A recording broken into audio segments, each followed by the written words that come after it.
Good evening दोस्तों। जैसा कि रोज़ की तरह आज भी हम नेक्स्ट सीरीज़ अपनी लेके आए हैं। कल जो सीरीज़ में हमने 50 क्वेश्चंस किए थे 1 से 50 तक, और हमने बताया था कि आपका जो टॉपिक है ये चल रहा है हमारा 50 जो क्वेश्चन कराए थे 1 से 50 तक कंकाल तंत्र का कराया था। कंकाल तंत्र का टॉपिक है। इस कंकाल तंत्र में जितने भी क्वेश्चंस लगभग अभी परीक्षाओं में पूछे गए हैं, आगामी परीक्षाओं में, वो यहाँ पे हमने सभी डिस्कस करे हैं और करूँगा। 1 से 50 तक हो गए हैं डिस्कस, और 1 से 51 से 103 तक की ये सीरीज़ है। तो बहुत इम्पोर्टेंट क्वेश्चंस हैं और आगामी परीक्षाओं में पूछे गए इम्पोर्टेंट क्वेश्चंस हैं। तो पहले तो मैं ये कहना चाहूँगा कि सबसे पहले अगर कोई नया बच्ची हमारा देख रहा है मित्र हमारा, तो वो सबसे पहले हमारे चैनल को सब्सक्राइब कर ले। उसके बाद में बेल आइकन जरा दबा दे, और अच्छे लगे तो लाइक का भी बटन दबा दे, जिससे कि हमें थोड़ा प्रोत्साहन मिले आपसे और वीडियो बनाने का, हम और भी वीडियो आपके लिए बना सकें। और शेयर भी कर दें अपने मित्रों के साथ में। तो इसी के साथ में हम नई सीरीज़ शुरू करते हैं 51 क्वेश्चन से। तो पहला क्वेश्चन है कि वर्टिब्रम कॉलम में कितनी अस्थियाँ होती हैं। तो वर्टिब्रम तो सभी जानते हैं, रीढ़ की हड्डी। वर्टिब्रम क्या कहते हैं? रीढ़ की हड्डी को कहते हैं। तो वर्टिब्रम जो होता है ये हमारा वर्टिब्रम है। तो इसमें रीढ़ की हड्डी है। इसमें क्या होता है कि कितनी हड्डियाँ होती हैं। तो देखो हमारे लिए तो यहाँ पे थोड़ा सा क्वेश्चन डाउट में है। यहाँ एक क्लियर नहीं किया गया कि बच्चों के लिए क्या है, लेकिन यहाँ पे जब आंसर हमारा 33 है तो 33 ही होगा। लेकिन यदि यहाँ पे हमारा 26 आंसर होता तो हम 26 लिखते, 26 आंसर इसका देते, ना कि जो है 33 देते, क्योंकि बच्चों में ही 33 होती हैं। बाकी जो है वैक्सों में जो है वैक्स मनुष्य होता है उसमें जो है वर्टिकल्स कॉलमों की संख्या जो है 26 होती है। मेरुदंड कितनी हड्डियों से मिलकर बना है? देखो फिर से वही याद आ गई कि मेरुदंड कितनी हड्डियों से मिलकर बना है। अब तो यहाँ पे 36 और 23 दोनों दिए गए हैं। तो यहाँ पे हमने कहा ना, तो हम यहाँ पे सही कैसे मानेंगे? 26 को मानेंगे, क्योंकि बच्चों में हमारा पाया जाता है 20। तो बच्चों में हमारा 33 पाया जाता है, लेकिन वैक्सों में हमारा कितना पाया जाता है? वैक्सों में हमारा है 26। कितना पाया जाता है वैक्सों में? 26। तो 26 को हम यहाँ पे आंसर देंगे। 26 हमारा राइट आंसर होगा। नेक्स्ट क्वेश्चन की ओर बढ़ते हैं कि मेरुदंड रज्जु की कशेरुकाओं में कितनी संख्या होती है। तो हर बार में ये पूछा गया KBC, प्रत्येक बार में क्वेश्चन पूछा जाता है, और एक क्वेश्चन बहुत ही इम्पोर्टेंट है। तो वह अलग अलग परीक्षाओं में पूछा गया सवाल है। इसी प्रकार से मैंने इसे कई बार रखा हुआ है। जितनी बार ये परीक्षा में पूछा गया सवाल है उतनी बार मैंने इसे रखा है। तो इसीलिए ये क्वेश्चंस बहुत ही इम्पोर्टेंट हैं और बहुत इम्पोर्टेंट सीरीज़ है। इस सीरीज़ को हम बहुत अच्छे ढंग से करेंगे। मैंने कहा ना, जो सीरीज़ मैं करा रहा हूँ आपको लगभग 1000 क्वेश्चंस की सीरीज़ होगी। लगभग में 1000 क्वेश्चंस यदि आपने कंप्लीट कर लिए तो आपका कोई भी क्वेश्चन नहीं छूटेगा परीक्षा, आगामी परीक्षाओं में। प्रथम कशेरुका को कहते हैं। अब इन्होंने कहा है कि प्रथम कशेरुका क्या होती है। तो भाई कशेरुका क्या होती है, प्रथम कशेरुका को क्या कहते हैं? तो वैक्स मनुष्य का मेरुदंड कशेरुकी का बना हुआ था, जिसमें 26 होती हैं वैक्स मनुष्य में, और बच्चों में हमने कहा कितनी होती है? 33 होती हैं, से मिलकर बना होता है। प्रथम कशेरुका एल्टस, प्रथम जो कशेरुका होता है वो हमारा कहलाता है एल्टस। क्या कहलाता है? एल्टस प्रथम कशेरुका। तो भाई जो अनुकंपाल अस्थियों के साथ संधियोजन करता है, किसके साथ में? अनुकंपाल अस्थि कंधों के साथ में संयोजन करता है। कौन सा? एल्टस। तो प्रथम कशेरुका को क्या कहते हैं? हम एल्टस कहते हैं। और वैक्स में 26, वैक्स मनुष्य में जो मेरुरज्जु की कशेरुकाओं की संख्या होती है वो 26 होती है, और बच्चों में 23। मैं बार बार इसी क्वेश्चन को रिपीट कर रहा हूँ इसलिए, जिससे कि आपको ध्यान रहे, ये क्वेश्चन कई बार पूछा जाता है आगामी एग्जामों में। नेक्स्ट क्वेश्चन को हम कहेंगे, डिस्कस करेंगे, किस प्रकार का तंतु एक दूसरे तंतु को जोड़ने में सहायक होता है। किस प्रकार का तंतु एक दूसरे तंतु को जोड़ने में सहायक होता है। तो किस प्रकार का तंतु एक दूसरे को जो जोड़ने में होता है? तो संयोजी ऊतक या कनेक्टिव टिश्यू, संयोजी ऊतक कहते हैं, या फिर कनेक्टिव टिश्यू के तंतु शरीर के विभिन्न भागों को एक दूसरे से जोड़ते हैं। ये कई प्रकार के होते हैं, जैसे लिगामेंट जिन्हें बोलते हैं, और टेंडम, लिगामेंट और टेंडम। लिगामेंट भी होता, कंडरा जिसे बोलते हैं, जिसे टेंडन बोलते हैं, टेंडन। तो टेंडन तो हमने किसका बोला था, कनेक्टिव टिश्यू, इन्हें हम बोलते हैं इंग्लिश में कनेक्टिव टिश्यू, या फिर टेंडन, या फिर हम क्या बोलते हैं इन्हें, टेंडम या स्नायु या लिगामेंट। ये हमारे एक दूसरे को जोड़ने का कार्य करते हैं, तंतु को जोड़ने का कार्य करते हैं। नेक्स्ट क्वेश्चन हम बढ़ेंगे इसी प्रकार से आगे की ओर कि निम्नलिखित में से किसके द्वारा पेशी हड्डी से जुड़ा रहती है, पेशी हड्डी जुड़ी रहती है। देखो फिर से वही आया रिपीटेड। अभी हमने क्या कहा कि स्नायु जो होती हैं, तंतु जो होते हैं वो किससे जुड़े होते हैं, कनेक्टिव टिश्यू से जोड़ते हैं। वो कनेक्टिव टिश्यू कौन कौन से होते हैं, एक तो लिगामेंट होता है, एक हमारा कंडरा होता है। तो टेंडन जो होता है या लिगामेंट है, एक संयोजी ऊतक है। दोनों टेंडन और लिगामेंट दोनों हमारे कैसे हैं, जो है संयोजी ऊतक हैं, दोनों संयोजी ऊतक हैं। और इन दोनों संयोजी ऊतकों में क्या होता है कि टेंडन है, जो टेंडन जिसे बोलते हैं, कंडरा बोलते हैं, के द्वारा मांसपेशियों की हड्डियाँ जुड़ी रहती हैं। मांसपेशियों की हड्डियाँ किसके द्वारा जुड़ी होती हैं, जो जुड़ी होती है टेंडन यानी टेंडन के द्वारा। किसके द्वारा जुड़ी होती है, टेंडन यानी कंडरा के द्वारा जुड़ी रहती है। और जो लिगामेंट है, इसमें हड्डी को दूसरी हड्डी से जोड़ता है। लिगामेंट क्या, हड्डी को हड्डी से जोड़ता है।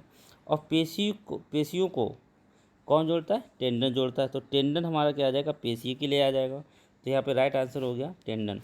और हड्डी के लिए कौन जोड़ता है, लिगामेंट।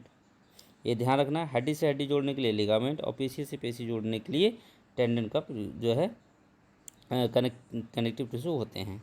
ये हमारे संयोजी ऊतक होते हैं, टिश्यूज होते हैं जो हमारे पेशियों को जोड़ते हैं, वो हमारे टेंडन टिश्यू कहलाते हैं। और जो हमारे हड्डी को हड्डी से जोड़ते हैं वो टेंडन टिश्यू या कंडर टिश्यू या लिगामेंट टिश्यू जो है पेशी के लिए होते हैं। मानव अस्थि का मुख्य तत्व है, तो मानव अस्थि में भैया क्या होता है, आपको पता है, ये सबको पता है कि मानव के लिए क्या होता है, कैल्शियम, फास्फोरस, मैग्नीशियम, फ्लोराइड तत्व मुख्य रूप से होते हैं। इसमें से कैल्शियम जो है सबसे प्रमुख होता है। कैल्शियम फास्फेट आ जाए, कैल्शियम कार्बोनेट आ जाए, कैल्शियम फ्लोराइड आ जाए, कोई सा भी कैल्शियम हो, लेकिन हो किसके साथ में, कैल्शियम के साथ में हो।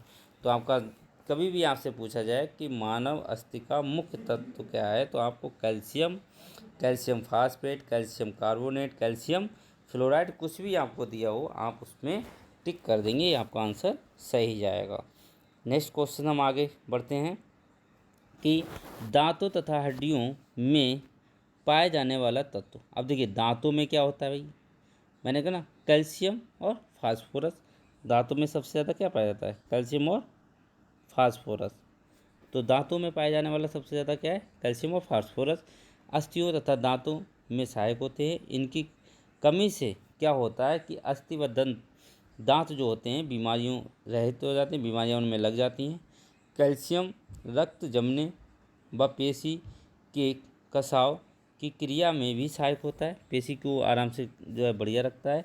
और कैल्शियम दूध तथा दूध से अधिक जो है पीने से मिलता है, हमें कैल्शियम जो है दूध से ज़्यादा प्राप्त होता है। इसी के साथ में हम आगे बढ़ेंगे। तो नेक्स्ट क्वेश्चन हमारा 59 क्वेश्चन, थोड़ी सी तेज़ी से करेंगे।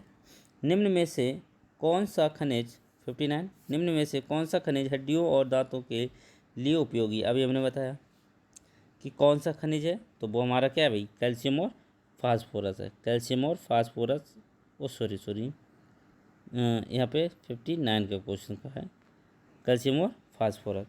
नेक्स्ट हमारा है कैल्शियम और फास्फोरस का मुख्य सहायक है। अब भाई कैल्शियम और फास्फोरस का मुख्य सहायक कौन सा है बताओ, प्रसंचरण तंत्र में है, रोगों के बचाव में है, हड्डी निर्माण में है, या पाचन तंत्र में है। तो इसमें से हमारा कौन सा राइट होगा, तो हमने कहा ना हड्डी, कैल्शियम का जो निर्माण होता है वो किससे होता है, हड्डी के लिए होता है। तो यहाँ पे हड्डी के लिए हम इसे टिक कर देंगे। नेक्स्ट हमारा है कैल्शियम की आवश्यकता शरीर में इस कारण होती है, किस कारण होती है, आँखों की रोशनी को सुधारने के लिए, आसानी से सांस लेने के लिए, रक्त को शुद्ध करने के लिए, हड्डी तथा दांतों को मजबूत रखने के लिए। तो हमारा सही आंसर होगा हड्डी तथा दांतों को मजबूत रखने के लिए। दांतों व हड्डियों को बनाने के लिए क्या आवश्यक है, दांतों व हड्डियों को बनाने के लिए क्या आवश्यक है, तो दांतों और हड्डियों को अगर हम बनाएंगे तो हम किसका प्रयोग करेंगे भाई, कैल्शियम का। जहाँ पे दांत और हड्डी की बात आ जाए वहाँ पे हमें कैल्शियम ही लगना है। अस्थि में कौन सा लवण सबसे अधिक पाया जाता है, तो अभी हमने बताया कि जिसके साथ में कैल्शियम फास्फेट, कौन सा पाया जाता है, कैल्शियम फास्फेट सबसे ज़्यादा पाया जाता है, कैल्शियम फास्फेट। आप लगा देंगे कैल्शियम फास्फेट, इसके बारे में थोड़ा समझ लेंगे। कि अस्थि में कैल्शियम फास्फेट लवण सर्वाधिक पाया जाता है। हड्डी का कड़ापन जो होता है, कड़कपन होता है, कैल्शियम नामक तत्व के कारण ही होता है। अस्थि एक ठोस, कठोर तथा मजबूत संयोजी ऊतक होता है। मनुष्य की अस्थियों में कैल्शियम, फास्फोरस, मैग्नीशियम, फ्लोराइड आदि तत्व प्रमुख रूप से पाए जाते हैं। नेक्स्ट क्वेश्चन हम बोल सकते हैं। नेक्स्ट क्वेश्चन है 64 में क्या है, हड्डी में कौन सा लवण सबसे अधिक होता है। हड्डी में कौन सा लवण सबसे अधिक होता है, तो फिर से मैंने बोला कैल्शियम फास्फेट।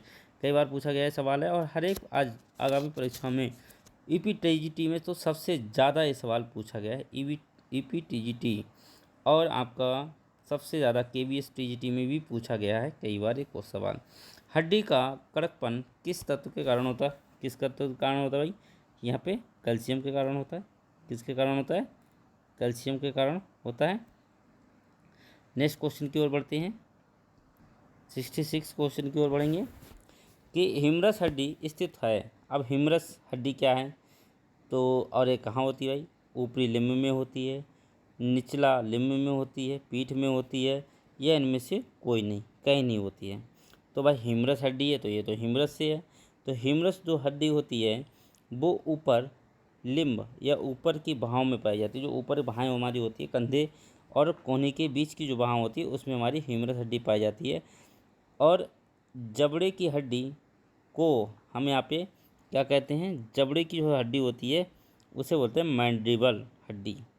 क्या बोलते हैं, मैंडिबल हड्डी बोलते हैं। मैं बता दे रहा हूँ आपको थोड़ा सा इसके बारे में कि भाई ये हमारे हाथ की है तो ऊपर लिम्ब में पाई जाती है, ये हमारा आंसर सही है, ऊपरी लिम्ब में पाई जाती है। और जो जबड़े की हड्डी होती है उसे बोलते हैं मैंडिबल। क्या बोलते हैं भाई, मैंडिबल कहते हैं। और क्लेविकल को कॉलर बोन कहते हैं। क्लेविकल होती है जो उसे कॉलर बोन कहते हैं, जो क्लेविकल मतलब गर्दन में पाई जाती है। स्टर्नम सीने की मध्य छाती में पाई जाती है। स्टर्नम जो हड्डी होती है वो कहाँ पाई जाती है, जो है छाती के सामने, ठीक सामने आपने देखा होगा वहाँ पे पाई जाती है। फीमर जाग में पाई जाती है, जो शरीर की सबसे लंबी और भारी हड्डी होती है फीमर। कई बार अब यहाँ क्वेश्चन भी आएगा, ये सभी आएंगे, जो भी मैंने अभी आपको बताया ये सारे क्वेश्चन इसमें आएंगे। जांग की हड्डी का नाम क्या है, देखो आ गया। तो अभी हमने जांग की हड्डी, मेरी जो भी वीडियो बड़े ध्यान से सुन रहा होगा, जिसने भी मेरी वीडियो को ध्यान से देखा है और जो भी मैं डिटेल बता रहा हूँ, अगर आप उसे ध्यान से सुन रहे हैं तो आपको आने वाले क्वेश्चनों के आंसर आप अपने आप खुद ही बता देंगे। तो फीमर, मैंने कहा ना जाग में पाई जाने वाली हड्डी क्या होती है, फीमर होती है। मनुष्य के चेहरे की सबसे मजबूत हड्डी अभी हमने बताई थी, मनुष्य के चेहरे की सबसे मजबूत जो हड्डी होती है, तो उसके बारे में मैं बाद में बताऊँ, पहले हम जांग की हड्डी के बारे में थोड़ा बताते हैं और थोड़ी जानकारी देते हैं कि जो जांग की हड्डी होती है वो फीमर नाम से होती है। इसे उरास्ती भी कहते हैं। कभी कभी लिखा हुआ आता है, आपको ये ध्यान रखना है, क्या लिखा आता है कि इससे बोलते हैं, थोड़ा चलने में थोड़ा लिखने में थोड़ी दिक्कत होती है तो मैं लिख देता हूँ, उर्वअस्थि, उर्वअस्थि भी इसे कहते हैं, उर्वअस्थि भी कहते हैं, इसे उर्वअस्थि कहते हैं। फिर से हम बोल दे रहे हैं, क्या कहते हैं, फीमर जो है इसको हम उर्वअस्थि भी बोलते हैं। और रेडियस एवं अल्ना हड्डी हाथ के अग्रभाग में पाई जाती हैं। टिबिया और फिबुला, जो रेडियस और अल्ना है वो हाथ जैसे पंजा और कोहनी के बीच में पाई जाती हैं, पंजा और कोहनी के बीच में पाई जाती हैं। ठीक है, टिबिया और फिबुला लिख दे रहे हैं, टिबिया और फिबुला। आप थोड़ा समझ लेंगे यहाँ पे थोड़ा सा, ये हमारे क्या होती हैं, अग्रभाग में, हाथ के अग्रभाग में होती हैं, हाथ के अग्रभाग में पाई जाती हैं टिबिया और फिबुला। और का नीचे वाले भाग में हमारे सामने होती है। जब भी आप एक्सरे में देखेंगे तो आपको ये दिखेंगी। नेक्स्ट हमारा है कि और रेडियन सॉरी पैर में पाई जाती हैं। ठीक है, निचले भाग में, पैर के निचले भाग में टिबिया और फिबुला। और रेडियो जो अल्ना है, रेडियो और अल्ना, रेडियो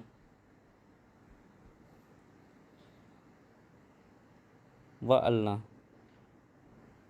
जो अल्ना है ये हाथ में पाई जाती है अग्रभाग में।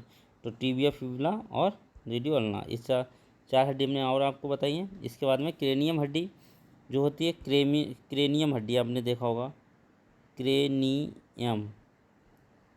क्रेनियम जो हड्डी होती है, क्रेनियम हड्डी कहाँ पाई जाती है? खोपड़ी में पाई जाती है। और मंडलो हमने अभी बताई थी, मैंडिबल हड्डी जो है जबड़े में पाई जाती है, जो सबसे मजबूत होती है, जो मनुष्य के चेहरे की सबसे मजबूत हड्डी होती है। स्टर्नम हड्डी, स्टर्नम के बारे में भी ये भी लिख दे रहे हैं।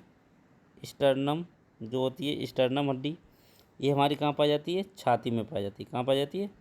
छाती के जस्ट सामने पाई जाती है। तो ये हमारी इतनी इसमें जो है डिटेल थी जो मैंने आपको बताई। अब आगे बढ़ेंगे क्वेश्चन से।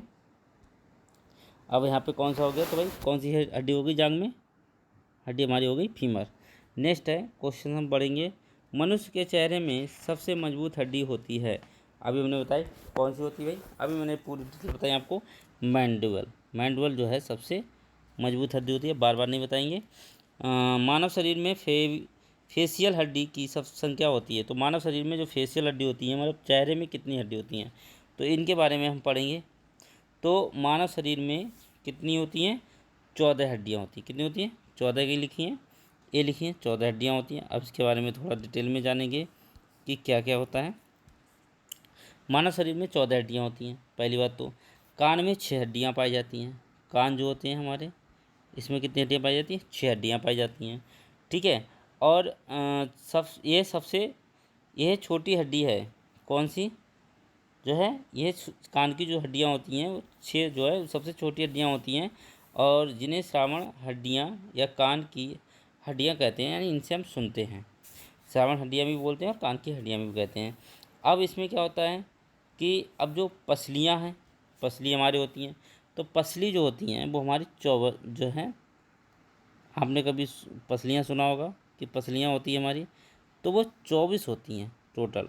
और जोड़ी में अगर आपसे पूछा जाए तो हम बताएंगे 12 जोड़ी होती हैं। कितनी होती हैं? पसलियाँ 12 जोड़ी होती हैं पसलियों की। और रीढ़ की हड्डी की बात हम बता ही चुके हैं आपको। तो यहाँ से हम क्वेश्चन की ओर आगे बढ़ेंगे। इतनी इसमें है कि मनुष्य में कितनी होती हैं हड्डियाँ? 14 होती हैं। कितनी हड्डियाँ होती हैं? 14 हड्डियाँ होती हैं। स्टर्नम कहाँ पर होती है? अब स्टर्नम कहाँ पे होती है? अभी मैंने बताया था कि स्टर्नम कहाँ पे होती है भाई। स्टर्नम छाती के सामने बक्ष पर होती है। तो बक्ष में होती है, छाती में होती है, ठीक है। नेक्स्ट क्वेश्चन पे चलेंगे। उरअस्थि भाग है, जो अभी मैंने बताया था, उरअस्थि जो भाग है वो किसका है? उरअस्थि भाग जो है किसका है भाई? कशेरुकी का है, बक्ष का है। किसका है भाई? बक्ष का है। उरअस्थि जिसे बोलते हैं कशेरुका, ठीक है। उरअस्थि मानव शरीर की सबसे लंबी हड्डी। तो मानव शरीर की सबसे लंबी हड्डी कौन सी है भाई? तो मानव शरीर की सबसे लंबी हड्डी हमने बताई थी कि फीमर होती है, जो जांघ में पाई जाती है। कहाँ पाई जाती है? जांघ में पाई जाती है, और सबसे लंबी अस्थि होती है। उरास्थि भी कहते हैं। ये पैर में सब जो है ऊपरी भाग पर पाई जाती है, जांघ के बीच में पाई जाती है। और हिमरस हड्डी हाथ में पाई जाती है। तो मैं कई बार आपको बता रहा हूँ, फिर से बता रहा हूँ, हिमरस हड्डी और कंधे के साथ जुड़ी रहती है। रेडियो और अल्ना जो होती है हड्डी, वो हाथ के अग्रभाग में पाई जाती है। और केविकल हड्डी कॉलर बोन के नाम से जानी जाती है। केविकल जो हड्डी होती है वो कॉलर बोन के नाम से जानी जाती है। नेक्स्ट क्वेश्चन है, हमारे शरीर में पाई जाने वाली सबसे लंबी अस्थि। अब सबसे लंबी अस्थि कौन सी होती है? तो अभी हमने बताया था कि सबसे लंबी अस्थि मतलब जो हड्डी होती है वो उरास्थि होती है। उर्व अस्थि सबसे लंबी हड्डी होती है। इसके बाद आगे बढ़ेंगे। हाँ, इसके बाद हमारा 74 नंबर पे हम क्वेश्चन पे चलेंगे। निम्नलिखित में कौन मानव शरीर में सबसे लंबी और भारी हड्डी है? तो अभी हमने सबसे लंबी और सबसे भारी हड्डी हमारी क्या थी, हमने आपको डिटेल में बताया। जिसने भी क्वेश्चन को सही से सुना होगा वो सही इसका आंसर लगाएगा फीमर। मानव शरीर की सबसे लंबी हड्डी, फिर से मैंने कहा जिसने हमारा आंसर सही से सुना होगा वो लगाएगा फीमर। मानव शरीर में सबसे लंबी हड्डी कौन सी होती है? फिर से जिसने हमारी जो है बात को समझा होगा तो लगाएगा उरुअस्थि या फीमर। यही हमारा इसका आंसर है। नेक्स्ट है, मानव शरीर की अस्थि किस आधार पर वर्गीकृत की गई है, कि किस आधार पर उसे वर्गीकृत करा गया है? तो उसके परिणाम के आधार पर और आकार के आधार पर उसे वर्गीकृत करा गया है कि भाई कैसा उसका आकार होगा, क्या उसका परिणाम है, क्या उसका कार्य है, क्या कार्य हड्डी करती हैं, क्या अस्थियाँ हमारा कार्य के लिए लगती हैं। तो इस प्रकार से उन्हें अलग अलग दो प्रकार से बांटा, एक तो परिणाम और एक तो आकार देने में। मानव के मोटापे का मुख्य कारण क्या है? अब मानव का मोटापा क्यों आता है, मानव मोटा क्यों हो जाता है भाई, व्यक्ति मोटा हो जाता है तो वो किसके कारण हो जाता है भाई? अस्थि ऊतक वृद्धि के कारण हो जाता है, बसीय ऊतक वृद्धि के कारण हो जाता है, पेशीय ऊतक वृद्धि के कारण हो जाता है। उपरोक्त सभी देखो, हम मोटे कब होते हैं? जब हम वसा अधिक ग्रहण करते हैं। जब हम बसीय पदार्थ सबसे ज़्यादा खाते हैं तब हम ज़्यादा मोटे हो जाते हैं, हमारा बसीय पदार्थों का सेवन अधिक हो जाता है, इसलिए हम क्या हो जाते हैं? मोटापा हमारे लिए ज़्यादा हो जाता है। यानी कि हम कुल मिला के अत्यधिक मात्रा में वसा का पाचन नहीं करते हैं, ज़्यादा वसा खाते हैं, और इस प्रकार से कि जो बसीय पदार्थ का अत्यधिक सेवन मोटापे का प्रमुख कारण बन सकता है। और आजकल मोटापा आधुनिक समाज में एक बड़ी और प्रमुख स्वास्थ्य समस्या है, क्योंकि हम जितना भी फास्ट फूड खाते हैं, जितना भी हम ऑयली खाते हैं, सब हमारा बसीय पदार्थ में ही आता है, और जिस कारण से हम अनियंत्रित रूप से बहुत ज़्यादा मोटे जो है हो जाते हैं। तो हम यहाँ पे लिख सकते हैं बसीय ऊतक वृद्धि, सभी हम लोगों को पता होगा। मानव खोपड़ी में हड्डियों की संख्या होती है। मानव खोपड़ी में हड्डियों की संख्या होती है भाई, कितनी होती है मानव शरीर में हड्डियों की संख्या? तो मानव शरीर में हड्डियों की जो संख्या होती है खोपड़ी में, मानव खोपड़ी में जो हड्डियों की संख्या होती है भाई 29 होती है। कितनी होती है? 29 होती है। और मैंने आपको बता ही दिया कि मस्तिष्क के चारों ओर मस्तिष्क खोखला होता है और कपाल बना होता है। इसमें कितनी हड्डियाँ होती हैं? 8 हड्डियाँ होती हैं। जबकि चेहरे में 14 हड्डियाँ होती, कान में 6 होती। तो भाई 8 14 को जोड़ें 22, और 22 में 6 जोड़ेंगे कितने हो गए? 28। और कितने हुए? 28। और होती कितनी है? 29। तो बची कितनी? 1। तो जो सुनने में सहायक होती हैं। मनुष्य के खोपड़ी में हायोइड नाम की एक अन्य अस्थि भी पाई जाती है। हायोइड नाम की जो 29वीं हड्डी होती है, हायोइड नाम की एक अस्थि पाई जाती है। मैं बार बार बोल रहा हूँ कि उन टोटल कितनी होती हैं? खोपड़ी चेहरे सहित पूरा मिला के 29 होती हैं। 8 मस्तिष्क में, 14 जो है चेहरे में, 6 कान में, और एक हड्डी होती है हायोइड नामक अस्थि होती है, जो गर्दन को मंडल तथा कंठ के बीच में जीभ के नीचे स्थित होती है। कहाँ स्थित होती है? जीभ के अंत। तो इस प्रकार से ये टोटल कितनी हो गई? 29 हड्डियाँ आपकी हो जाती हैं। नेक्स्ट है, मानव खोपड़ी में कुल कितनी हड्डियाँ होती हैं? फिर से आ गया वो क्वेश्चन कि मानव खोपड़ी में कुल कितनी हड्डियाँ होती हैं। अब खोपड़ी की बात करिए, यहाँ स्कैल में हड्डियों की संख्या पूछी है, और यहाँ पे कि मानव खोपड़ी में ही कुल कितनी हड्डियाँ होती हैं ये बात पूछी है। तो ये क्वेश्चन दोनों सेम है, क्वेश्चन तो दोनों सेम पूछे गए हैं, लेकिन इसमें आंसर नहीं दिया हुआ है। तो मैं आंसर यहाँ पे नोट कर दे रहा हूँ। आंसर हमारा होना चाहिए 29, जो भी हमने बता रखा है आपको आंसर। तो ये हमारा आंसर सही होगा, 29 वाला आंसर सही है। तो इसी के साथ में हम आगे और बढ़ेंगे। सीरीज़ थोड़ी लंबी हो रही है, फटाफट इन क्वेश्चनों को करेंगे। असिपिटल अस्थि कहाँ स्थित है? असिपिटल अस्थि कहाँ पे स्थित होती है भाई? तो असिपिटल अस्थि जो होती है वो खोपड़ी में ही प्रेजेंट होती है। किस में होती है भाई? खोपड़ी में होती है। कहाँ होती है? खोपड़ी में। तो खोपड़ी हड्डी स्कैलन की उपस्थिति, स्कैलन बोन जो होती है की अस्थि संधि को कहते हैं। जो खोपड़ी की अस्थि होती है उसे क्या कहते हैं? तो उसे कहते हैं सूचर। क्या बोलते हैं? सूचर बोलते हैं। सूचर प्रकार के जोड़ों को फाइब्रिल संधि भी कहा जाता है। फाइब्रिल संधि भी कहते हैं। अगर आपको कहीं फाइब्रिल संधि लिखा हुआ आ जाए तो वो भी हमारा क्या हो जाएगा? खोपड़ी की अस्थि की संधि हो जाएगी।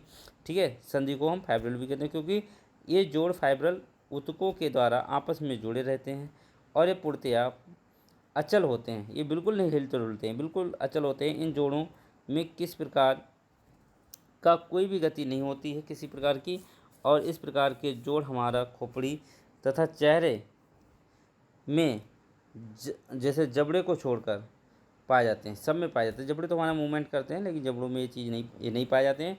ना तो हमारे सीजर पाए जाते हैं, और ना ही हमारी जो है फैब्रिक संधि पाई जाती है। नेक्स्ट है हड्डी जाइगोमैटिक। हड्डी जो होती है जाइगोमैटिक किस में मौजूद होती है? जाइगोमैटिक हड्डी किस में मौजूद होती है? तो इसका हमारा सही आंसर है जाइगोमैटिक हड्डी खोपड़ी में होती है। कहाँ होती है भाई? खोपड़ी में होती है। तो मानव खोपड़ी में जाइगोमैटिक हड्डी एक युग्मित अनियमित हड्डी होती है जो मैक्सिला टेम्पोरल बोन या स्फेनोइड बोन या लाल टाट की हड्डी से जुड़ी होती है। इन सब से ये जुड़ी होती है। एक तो मैं जो हमारी एक ये जो है मोस्ट इम्पॉर्टेंट क्वेश्चन है और नया क्वेश्चन बना है, और ये हमारा क्वेश्चन पीजीटी में भी पूछा गया क्वेश्चन है। पीजीटी का एक क्वेश्चन पूछा गया है कि जाइगोमैटिक किस में मौजूद होती है, तो एक खोपड़ी में मौजूद होती है, और किस किस को जोड़ती है, किससे जुड़ी रहती है, मैक्सिला टेम्पोरल बोन और स्फेनोइड बोन और लाल कट की हड्डी को यानी कि हम बोलते हैं फ्रंटल बोन से जुड़ी होती है। नेक्स्ट क्वेश्चन की ओर बढ़ेंगे।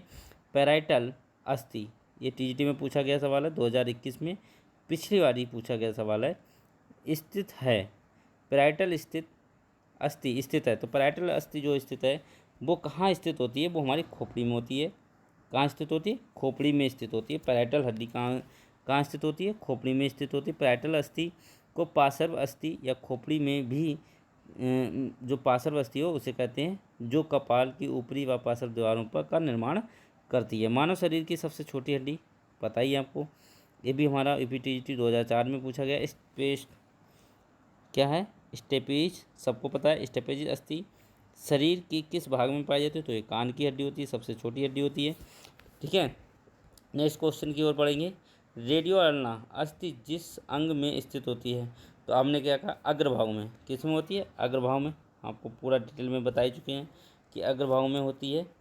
ठीक है, अग्रभाग की संधियाँ क्या क्या होती हैं, रेडियो अल्ना फीमर और टिबिया फिबुला हाथ में पाई जाने वाली ये हड्डियाँ हैं, जांघ में फीमर और टिबिया और फिबुला। नेक्स्ट क्वेश्चन की ओर बढ़ेंगे। इसके बाद में टाइम को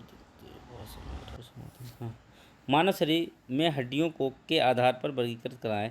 अब वो फिर आ गया कि मानव शरीर को किसके आधार पर हमने वर्गीकृत, तो आकार और आकृति के आधार पर ही इसे वर्गीकृत करेंगे हम, आकार और आकृति के आधार पर।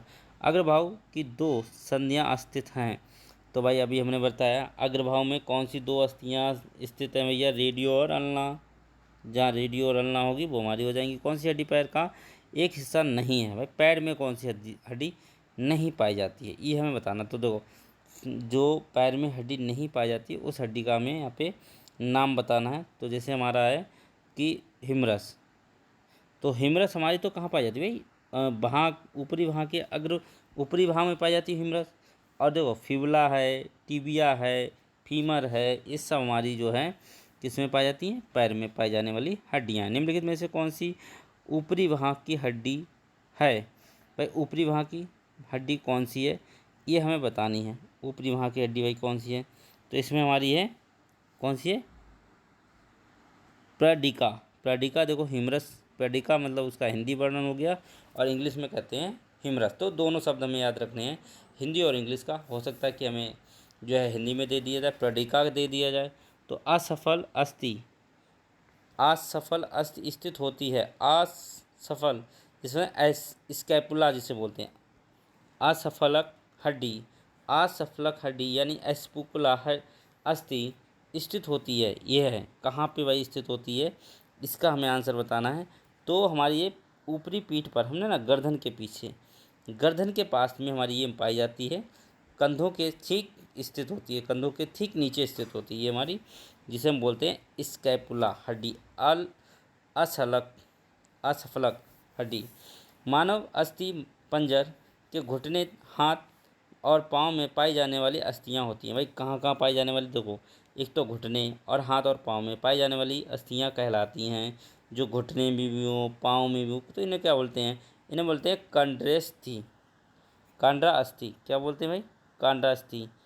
थोड़ा सा यहाँ पे सही नहीं बना, तो इसे बोलते हैं कांड्रा अस्थि। ये हमारा सही आंसर है, बी ऑप्शन हमारा बिल्कुल राइट है। और ये टीजीटी में पूछा गया, केबीसी टीजीटी में पूछा गया सवाल है। तो इस प्रकार से हम बोल सकते हैं कि मांसपेशियां जो टेंड्रम है, जो कंडरा है जिसे बोलते हैं टेंडन में पाई जाने वाली कंडरा अस्थि हैं, जिन्हें बोलते हैं बोन्स। सेमाइन बोन भी कहते हैं, सेमाइन बोन भी कहते हैं। ये अस्थियाँ घुटने, हाथ, पैर इत्यादि में पाई जाती हैं। नेक्स्ट क्वेश्चन हम बढ़ते हैं। घुटने की परिवर्तनीय अस्थि को कहते हैं? घुटने की परिवर्तनीय अस्थि को कहते हैं, तो इसको कहते हैं पटेला। क्या कहते हैं भैया? पटेला। खेत में लगने वाला पटेला नहीं है, ये घुटने वाला पटेला। घुटने के ऊपर की हड्डी को पटेला कहते हैं, इस या इसे जानुका भी कहते हैं। पटेला के साथ साथ में क्या कहते हैं दोस्तों, मित्रों ध्यान रखना, जानुका भी कहते हैं। और दुर्घटना होने पर, अगर आपके साथ में कोई दुर्घटना हो जाए या किसी कारणवश अस्थि में कोई क्षति हो जाए, टूट जाए, फूट जाए, कुछ भी हो जाए, तो प्रतिस्थापन या परिवर्तित किया जाता है। इसे क्या कहता जाता है? प्रतिस्थापन कर दिया जाता है, या परिवर्तित या रिप्लेसमेंट किया जा सकता है। ठीक है। प्रतिस्थापन भाग प्रायः मानव निर्मित होता है, जो कि मजबूत प्लास्टिक से बना होता है। तो इसकी जगह पे हम दूसरी लगा सकते हैं, पटेला की जगह पे। इसमें कोई खास विशेष नुकसान नहीं होता है हमारा, हम यहाँ पे दूसरा प्रयोग कर सकते हैं। नेक्स्ट क्वेश्चन की ओर बढ़ेंगे। मानव शरीर के उपबंधी अस्थिपंजर में कितनी अस्थियाँ होती हैं? तो भाई ये तो आपको बहुत ही बढ़िया क्वेश्चन दिया है। तो उपपंजर अस्थि मतलब ऊपर, देखो दो होते हैं, एक तो उप होता है मतलब ऊपर की ओर होता है, ठीक है, जिसे बोलते हैं एक्सियल अस्थि, और दूसरा हमारा होता है अपेंडिकुलर अस्थि यानी उपबंधी अस्थि। तो वयस्क मनुष्य में एक्सियल अस्थियों की जो संख्या होती है, एक्सियल जो अस्थियों की संख्या होती है वो 80 होती है, और एपिडिकुलर अस्थि, अपेंडिकुलर जो अस्थियाँ होती है उनकी संख्या 126 होती है। तो यहाँ पे अपेंडिकुलर के लिए बोला गया है, अपेंडिकुलर में कितनी होती है? 126। और नीचे वाली जो होती हैं, जिसे हमने बोला है, क्या बोला है? एक्सियल। क्या बोला है? एक्सियल जो हड्डियाँ होती हैं उनमें संख्या कितनी होती है? 80 होती है, और दोनों को मिलाकर कितनी हो जाती है? 206 हो जाती है। दोनों को मिलाकर कितनी हो जाती है? 206 हड्डी हमारी कुल हो जाती हैं। नेक्स्ट क्वेश्चन है, स्टर्नम हड्डी स्थित है, सबसे पहले बता दिया। तो यहाँ तो भैया स्टर्नम हड्डी जो है वो पसलियों के बीच में पाई जाती है, छाती के बीच में स्टर्नम स्थित रहती है भाई, छाती में। बता चुके हैं आप लोगों को, छाती में रहती है भाई। इसकी जगह कहाँ है भाई? छाती में है, कहीं भी भाई वो छाती में ये रहेगी। नेक्स्ट, शरीर में लंबी हड्डी का कार्य क्या है? तो लंबी हड्डी का देखो सीधी सी बात है, कभी भी आपको अगर लंबी हड्डी छोटी हड्डी का बात आ जाए तो हमारे उत्तोलक हैं, लीवर का काम करते हैं। किसका काम करते हैं भाई? उत्तोलक। एक तो सहारा ढांचा देते हैं हमारे लिए। सबसे पहले तो ये तीसरे प्रकार के उत्तोलक ज़्यादा हैं, 3 प्रकार के हमारे शरीर में उत्तोलक ज़्यादा पाए जाते हैं। थर्ड का दूसरा हमारा ढांचा दे देती है, भीतरी अंग को सहारा भी दे देती है, सुरक्षा भी प्रदान करती है। ठीक है, हमारे लिए क्या करती है? सुरक्षा भी प्रदान करती है। ठीक है, और उपस्थित रख रखाव के कारण जो है अपनी मरम्मत भी करती है, और मज्जा संग्रह जिसके द्वारा रक्त कोशिकाओं का उत्पन्न भी करती है, और मांसपेशियों को अपने साथ में समाहित भी रखती है। ठीक है, तो इस प्रकार से हमारा लीवर के रूप में अधिक कार्य करती है। नेक्स्ट है, शरीर में लंबी हड्डी का कार्य क्या है? फिर से वही आ गया। तो ये लंबी हड्डी का कार्य क्या है? अभी जो पूछा वही पूछ लिया फिर से हमसे। लंबी अस्थि का मानव शरीर में कार्य है, तो फिर से वही पूछ लिया। तो सबसे ज़्यादा हमने क्या कहा? उत्तोलक का काम करती है। लीवर अब नाम इन्होंने थोड़ा चेंज कर दिया। नेक्स्ट क्वेश्चन की ओर बढ़ेंगे, और क्वेश्चन नंबर हमारा है 101, और सीरीज हमारी समाप्त होने जा रही है। मानव शरीर में लंबी अस्थि का कार्य है। तो मानव शरीर में लंबी अस्थि का कार्य भाई क्या है? अभी हमने बताया, क्या बताया था भाई? लीवर की बात कार्य करना। एक ही क्वेश्चन है, देखो कई बार पूछा गया है, इसलिए हमारे इंपॉर्टेंट क्वेश्चन हैं ये। अस्थि में कार्य हैं, अस्थियों के कार्य हैं। तो मैंने आपसे क्या कहा कि अस्थियों के भाई कार्य हमारे लिए क्या है भाई? सुरक्षा प्रदान करना है। क्या कार्य है? सुरक्षा प्रदान करना है। नेक्स्ट हमारा लास्ट क्वेश्चन है हमारा कि स्केटल्स मसल द्वारा प्रत्येक सेंटीमीटर क्रॉस सेक्शन एरिया द्वारा कितनी मात्रा में तनाव आरोपित होता है? तो भाई कितनी मात्रा में तनाव आरोपित हो जाता है? तो ये होता है 3 से 4 kg। कितना होता है भाई? 3 से 4 kg, यानी कि हम कह सकते हैं इसका हमारा जो आंसर होगा वो हमारा आंसर होगा 3 से 4 kg। बी ऑप्शन सही होगा। तो ये हमारा तनाव होता है स्केलेटल मसल्स के द्वारा, क्रॉस सेरिब्रम के द्वारा। इसको हम ध्यान में रखेंगे, और इसी के साथ में ये सीरीज़ जो है समाप्त होती है। और जो नेक्स्ट सीरीज़ हम आपके लिए लाने वाले हैं वो बहुत ही इम्पोर्टेंट फिर से होने वाली है आपके लिए। और मैं आपसे एक जो सीरीज़ है उस सीरीज़ को आप अधिक से अधिक जितना भी हो सके, सबसे पहले तो जो नए मित्र हमारे चैनल को विजिट कर रहे हैं वो सब्सक्राइब जरूर कर लें, और इस प्रकार से बनी हुई घंटी का बेल आइकन जरूर दबा दें और इस प्रकार से लाइक दिए गए बटन को लाइक कर दें। तो लाइक शेयर और शेयर भी हमारे लिए कर दें और अपने मित्रों तक अधिक से अधिक जो भी मित्र हैं इस वीडियो का, और फ्री ऑफ कास्ट है। और मैं आपको पीडीएफ भी, आपको 1000 क्वेश्चन की पीडीएफ भी प्रोवाइड कराऊंगा एग्ज़ाम की डेट से आने से पहले, जिसमें आपको सभी क्वेश्चन मिलेंगे और इन क्वेश्चनों से आपको बहुत ही इंपॉर्टेंट जो है सीरीज है ये, और ये सभी क्वेश्चन आगामी परीक्षा में आए हुए हैं। धन्यवाद। इसी के साथ में गुड नाइट।